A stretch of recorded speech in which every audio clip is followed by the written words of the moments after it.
Let's begin with our scriptures from Genesis chapter 1, verses 1 to 4, 26 to 28, and 29 to 31. In the beginning, God created the heavens and the earth. Now the earth was formless and empty. Darkness was over the surface of the deep, and the Spirit of God was hovering over the waters. And God said, "Let there be light," and there was light. God saw that the light was good. Then God said, "Let us make man in our image, in our likeness, and let them rule over the fish of the sea and the birds of the air, over the livestock, over all the earth, and over all the creatures that move along the ground." So God created man in his own image. In the image of God he created him. Male and female he created them. God blessed them and said to them, "Be fruitful and increase in number. Fill the earth and subdue it." Then God said, "I give you every seed-bearing plant on the face of the earth, and every tree that has fruit with seed in it. They will be yours for food. And to all the beasts of the earth, and all the birds of the air, and all the creatures that move on the ground, everything that has the breath of life in it, I give every green plant for food." And it was so. And God saw all that he had made, and it was very good. Today we are beginning a sermon series called In the Garden. Between now and Easter, we will talk about 5 gardens mentioned in the Bible. And you may have never thought about this, but the entire story of the Bible can be told in terms of 3 key gardens. The Bible begins in a garden in Genesis 1 and 2, and it ends in a garden in Revelations 21 and 22, the new heaven and the new earth. And according to John's gospel, right in the middle of the story is a garden where Jesus is crucified and buried and then resurrected. And when he appears to Mary Magdalene, who does she mistake him for? You guessed it, a gardener. As Rogers and Hammerstein once wrote, let's start at the very beginning. It's a very good place to start. The story of the Bible begins with 2 creation stories found in Genesis. The first one is found in Genesis chapter 1 and will be our focus today. And the second one is found in Genesis 2 and 3, beginning with verse 4. And that will be our focus next time. Gardens were very important in the ancient Near East. In the Persian Empire, one of the significant features was the paradiso, or king's garden. We get the word paradise from it. The king's garden was a walled garden that was off limits to everyone except those whom the king specifically invited to enter. It was the most supreme honor to be asked to walk in the king's garden with the king. It was a place of wonders, including lush and exotic plants, water gardens, ponds and waterfalls, and even exotic animals. It was a sign of his power and wealth that he could maintain such marvels that were unknown to everyone in the surrounding world. The story of the Bible begins with the king of the universe creating his own paradise, or king's garden, which we call the Garden of Eden. Christians interpret the creation story differently. As you know, the Bible has several different kinds of writing. Some books are historical, some are prophecy, some are proverbs, some are letters written to other believers, and some are prose, poetry, and songs. The book of Psalms and the Song of Solomon are good examples of the latter. I think everybody can agree on this distinction of the differences of the creation of the biblical writings. But we don't agree which book falls into which category of writing. Some Christians interpret the creation story of Genesis as science lecture, while others see it as a creed written in the style of poetry. Those who see it as a science book use the book of Genesis to base their calculations to determine that the universe was created in approximately the year 4004 BC in 6 24-hour days and in the order in which the book of Genesis states. The website Answers in Genesis, for example, provides arguments for Genesis as history. Others, however, feel that the point of Genesis is not to take it literally.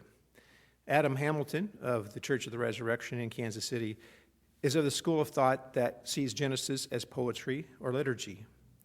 He says the point is not to tell us the how of creation, but the who of creation and the why of creation.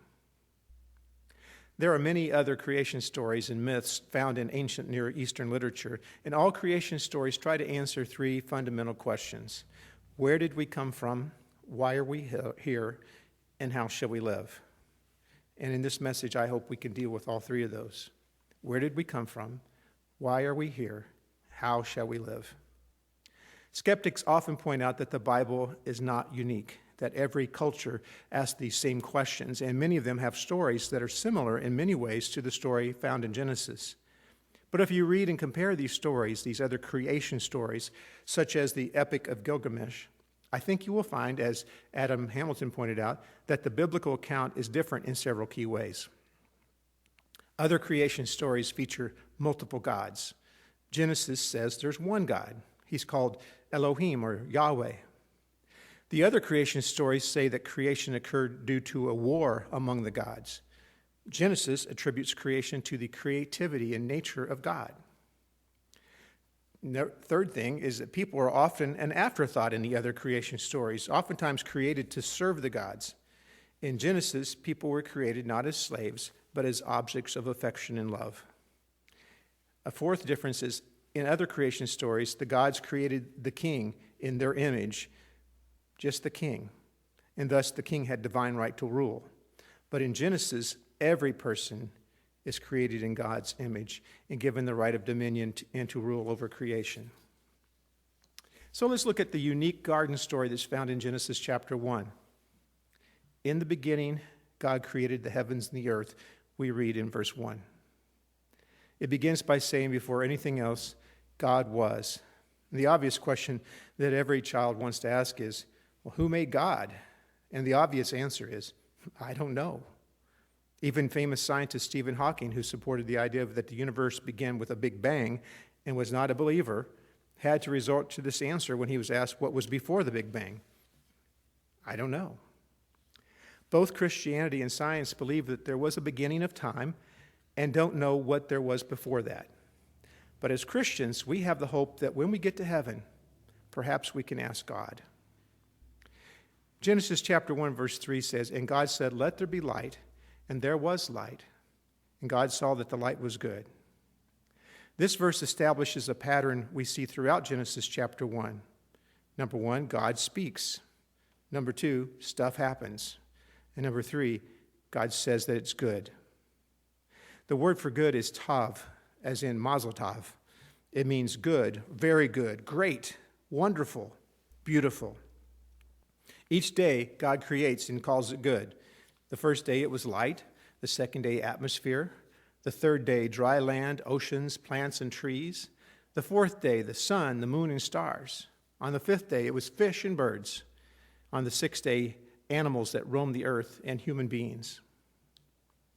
Genesis 1, 26, 27 says, "Then God said, 'Let us make man in our image, in our likeness, and let him rule over the fish of the sea and the birds of the air, over the livestock, over all the earth, and over the creatures that move along the ground.' So God created man in his own image. In the image of God, he created him. Male and female, he created them." I want you to notice that in Genesis chapter 1 account, man and woman were both made at the same time. It's not that way in Genesis chapter 2. And I also want you to notice that both were made in God's image. We share a common capacity to reason and think, to love and forgive. And even those who don't love us back, we can love them. We can show mercy and love. We can understand. We can rise above our instincts. We can make moral decisions. Earlier, I said that the Genesis story answers the most basic questions common to humankind. Where did we come from? Why are we here? How shall we live? Well, where did we come from? Genesis tells us God created us. Why are we here? I want to propose that we are here to reflect the image of God to other human beings. Well, obviously, we haven't always done a great job of that. Stories in the news about people stealing hand sanitizer dispensers off hospital walls or sneaking into the hospitals and stealing the surgical masks in the middle of this current coronavirus scare show just how far we've fallen. But that's the subject of next week's message. For today's purposes, let us consider, who can we look to that will show us just what it means to be created in God's image? Jesus. In Jesus the Christ, we see exactly what we were meant to be. As Paul wrote, "In him the fullness of God was pleased to dwell."